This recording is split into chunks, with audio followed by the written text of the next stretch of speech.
Hi friends, ನಮಸ್ತೆ. Welcome back to Ambika creations. Gauri Ganesha ಹಬ್ಬಕ್ಕೆ ಒಂದು ಹೊಸ ಪ್ಯಾಟರ್ನ್ ಪ್ರೆಸೆಂಟ್ ಮಾಡ್ತಾ ಇದ್ದೀನಿ. ಆರಿ ವರ್ಕ್ನಲ್ಲಿ ನೋಡಿ, ಆರಿ ವರ್ಕ್ ಡಬಲ್ ಟೆಂಪಲ್ ಬಾರ್ಡರ್ನಲ್ಲಿ ಬಂದಿದೆ. ತುಂಬ ಬ್ಯೂಟಿಫುಲ್ ಆಗಿದೆ. ಬ್ಲೌಸ್ ಬಂದು ಹಾಗೆ ಪರ್ಲ್ಸ್.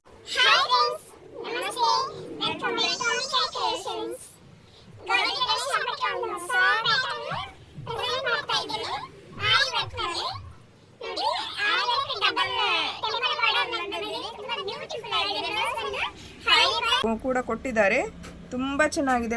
ವಿತ್ ಚೆಕ್ಸ್ ಕೂಡ ಬಂದಿದೆ. ಫುಲ್ ಗ್ರ್ಯಾಂಡ್ ಲುಕ್ನಲ್ಲಿದೆ ನೋಡಿ. ಬ್ಯಾಕ್ ಸೈಡು ಈ ಥರ ಲೈನಿಂಗ್ ಬಂದು ಬಳ್ಳಿ ಆಕಾರ ಬಂದಿದೆ. ಎಲಿಗೆಂಟ್ ಆಗಿದೆ. ಡಿಸೈನ್ ಬಂದು ವಿತ್ ಲಟ್ಕನ್ ಕೂಡ ಕೊಟ್ಟಿದ್ದಾರೆ. ಫ್ರಂಟ್ನಲ್ಲಂತೂ ತುಂಬ ಗ್ರ್ಯಾಂಡ್ ಕೊಟ್ಟಿದ್ದಾರೆ. ಇದರಲ್ಲಿ ನಿಮಗೆ 3 ಕಲರ್ ಅವೈಲೇಬಲ್ ಇದೆ. ಡಾರ್ಕ್ ರೆಡ್ ಇದೆ ಮತ್ತು ಮೆರೂನು, ಗ್ರೀನ್, 3 ಕಲರ್ ಅವೈಲೇಬಲ್ ಇದೆ. ಯಾವ ಕಲರ್ ಬೇಕು ಬೇಗ ಬೇಗ ಬುಕ್ ಮಾಡ್ಕೊಳ್ಳಿ. ಮತ್ತೆ ಹೊಸ ವಿಡಿಯೋದೊಂದಿಗೆ ನಿಮ್ಮ ಜೊತೆ ಬರ್ತೀನಿ. Thank you.